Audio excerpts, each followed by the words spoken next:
Egypt and the classical world cross-cultural encounters in antiquity. The creation of new cultural codes, the Ptolemaic queens and their syncretic processes with Isis, Hathor, and Aphrodite. Arsinoe II. Arsinoe II was the daughter of Ptolemy I Sota 305–282 BC, the founder of the Ptolemaic dynasty. She was married 3 times to 3 different kings, first to Lysimachus, king of Thrace.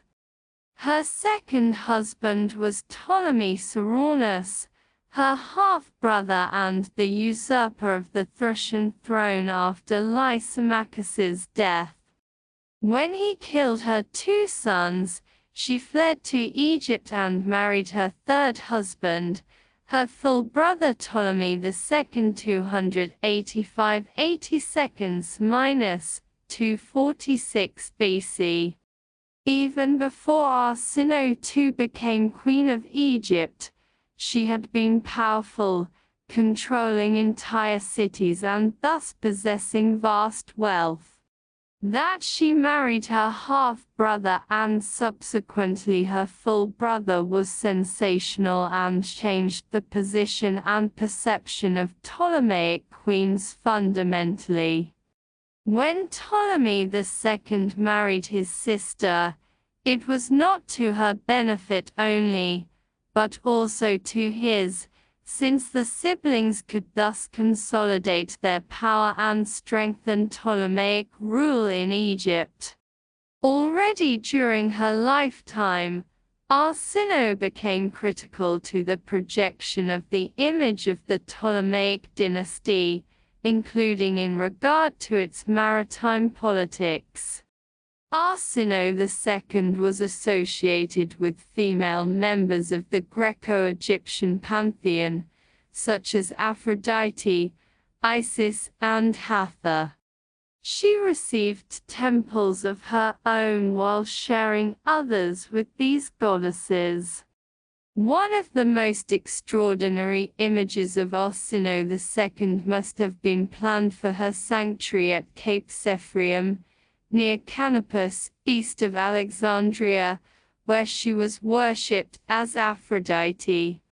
According to Pliny, a statue suspended by magnetic fields was to be positioned in the temple's center, but this project was never completed.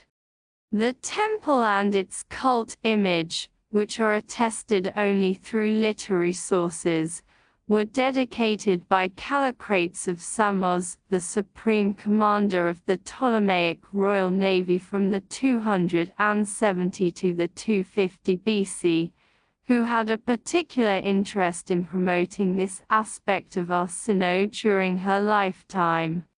Callicrates apparently took an active part in founding a network of strategic ports, many of which were named after the queen, thus helping to spread Arsinoe's cult.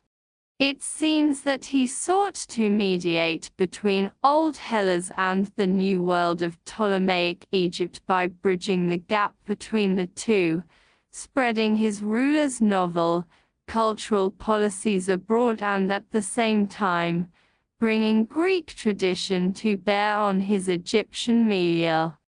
Aphrodite was known as a patron of the sea already from the Late Bronze Age and the Early Iron Age.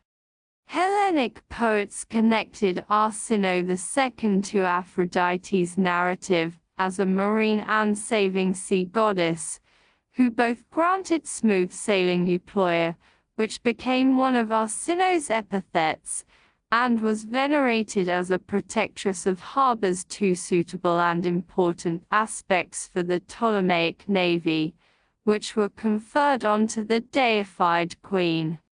Arsinoe's importance as a popular goddess of the Ptolemaic navy is also demonstrated by the numerous altars dedicated to Arsinoe Philadelphos throughout the eastern Mediterranean.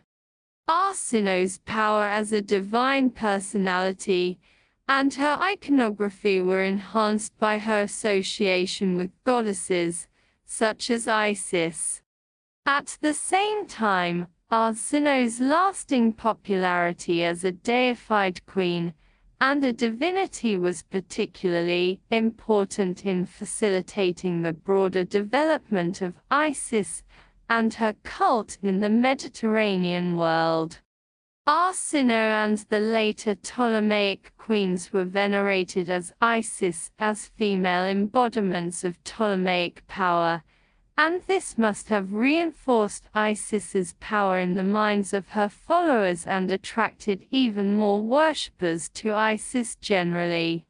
Thus, Isis in her marine aspect, principally Greek in origin, was neither entirely Hellenic nor entirely Egyptian, but essentially what her Hellenistic period worshippers formed her to be.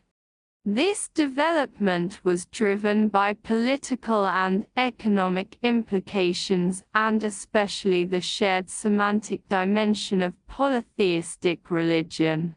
Due to their interacting networks of power, both Arsinoe II and Isis became attractive as sea goddesses, in and far beyond Egypt, with Arsinoe having functioned as a kind of theological interface.